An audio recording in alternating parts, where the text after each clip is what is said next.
Hello students and a very warm welcome to Sanket Vasani commerce classes. आज हम लोग ना कॉमर्स का एक सुपर इंपॉर्टेंट चैप्टर बिल्कुल सिंपल तरीके से समझेंगे।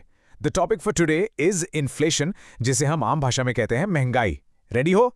चलो लेट्स गेट स्टार्टेड। जरा सोचो इसके बारे में। 10 साल पहले आप 100 रुपए में शायद एक मूवी टिकट और पॉपकॉर्न दोनों ले पाते थे। आज 100 रुपए में शायद सिर्फ पॉपकॉर्न ही मिल पाए। तो ये जो आपके पैसे की वैल्यू यानी उसकी परचेजिंग पावर कम हो गई है ना, इसके पीछे है एक इकोनॉमिक विलेन, और उस विलेन का नाम है इन्फ्लेशन। तो आज के सेशन में हम इस पूरे चैप्टर को इन 5 सिंपल सेक्शंस में मास्टर कर लेंगे। ये समझ लो आपका पूरा रोड मैप है। हम स्टेप बाय स्टेप आगे बढ़ेंगे। So let's kick things of with section 1। Okay, तो सबसे पहले फर्स्ट थिंग्स फर्स्ट, ये इन्फ्लेशन आखिर है क्या? बड़ी बड़ी कॉम्प्लिकेटेड डेफिनेशंस पर जंप करने से पहले आओ इसका एकदम बेसिक सिंपल सा मतलब समझते हैं। देखो, इस डेफिनेशन के ना 2 इंपॉर्टेंट पार्ट्स हैं। सिंपल लैंग्वेज में समझो।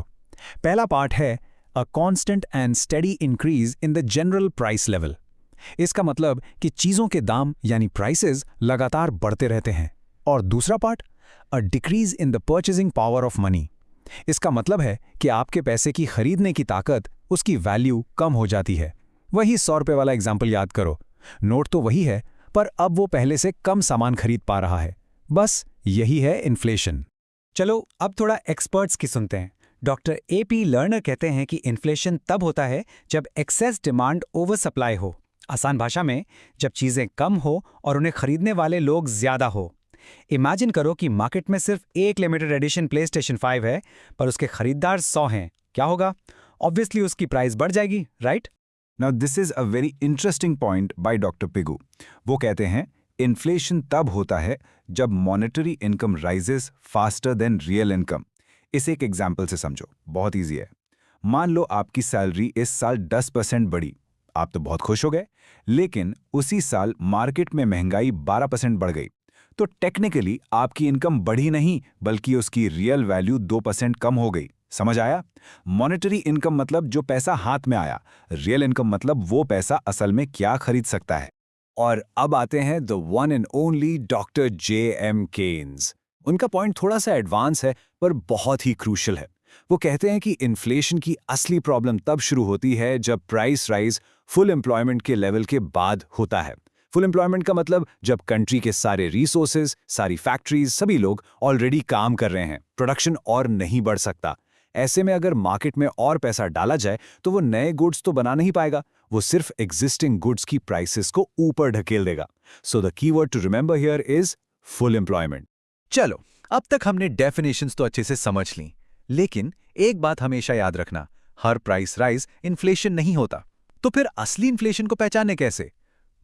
उसके लिए आगे बढ़ते हैं अपने अगले सेक्शन में, जहां मैं आपको एक 4 पॉइंट चेकलिस्ट दूंगा। एग्जाम के लिए बहुत यूजफुल है ये 4 कैरेक्टरिस्टिक्स सुपर इंपॉर्टेंट है। नंबर 1, कांस्टेंट राइज, मतलब प्राइस 1 या 2 दिन के लिए नहीं, बल्कि कंटिन्यूअसली बढ़ना चाहिए। Number 2, all sectors. अगर सिर्फ प्याज के दाम बढ़े तो वो इन्फ्लेशन नहीं है, पर जब पेट्रोल, साबुन, कपड़े, फूड सब कुछ एक साथ महंगा होने लगे तो that my friends is inflation. Number 3, purchasing power decreases. ये तो आपको पता ही है, पैसे की वैल्यू का कम हो जाना।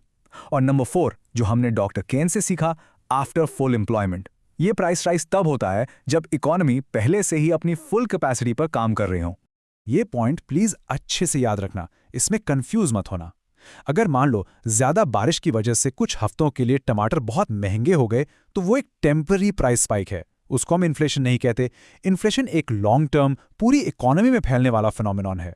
ओके, तो अब आते हैं सबसे मेन सवाल पर कि ये इन्फ्लेशन होता क्यों है। इसके पीछे ना 2 मेन विलेंस हैं। पहला है डिमांड पुल इन्फ्लेशन और दूसरा है कॉस्ट पुश इन्फ्लेशन। इस स्लाइड पर आप इनका बेसिक डिफरेंस देख सकते हैं। चलो अब एक एक करके इन दोनों को डिटेल में आराम से समझते हैं।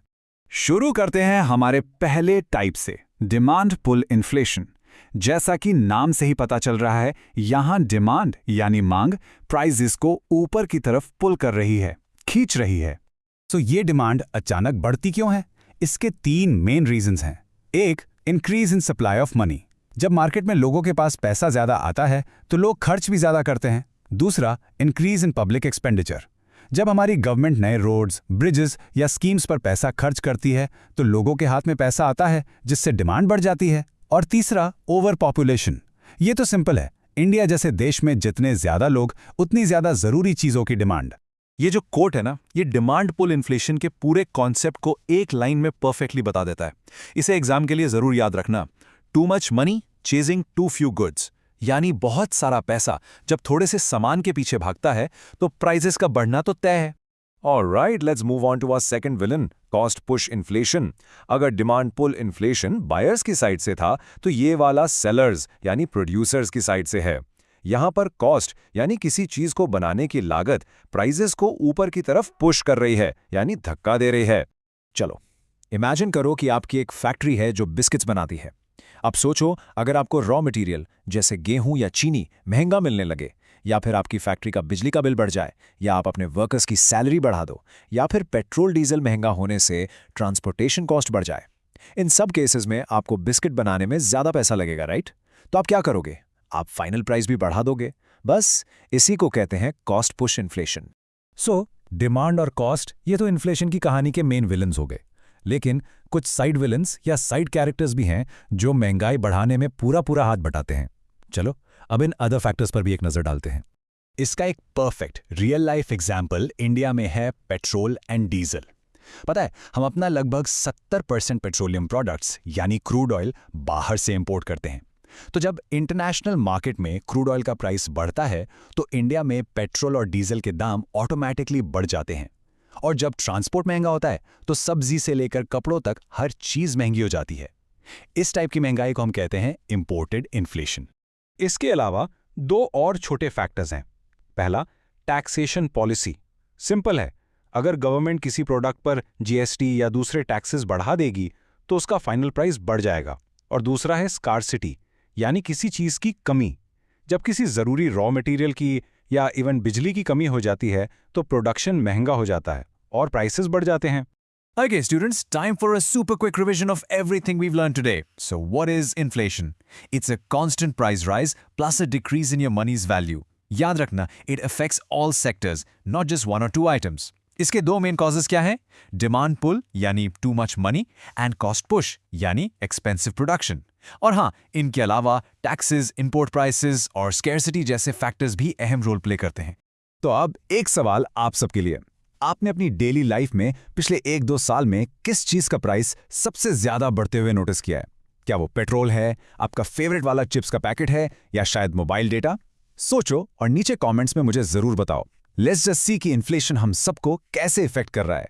And that's a rap for a session on inflation. I really hope कि आपको सारे कॉन्सेप्ट्स एकदम क्रिस्टल क्लियर हो गए होंगे। अगर हाँ, तो इस वीडियो को लाइक करना और अपने सभी कॉमर्स फ्रेंड्स के साथ शेयर करना बिल्कुल मत भूलना। For more such simple and fun lessons, make sure you subscribe to संकेत वसानी कॉमर्स क्लासेस। मिलते हैं बहुत जल्द एक नए टॉपिक के साथ। Till then, keep learning.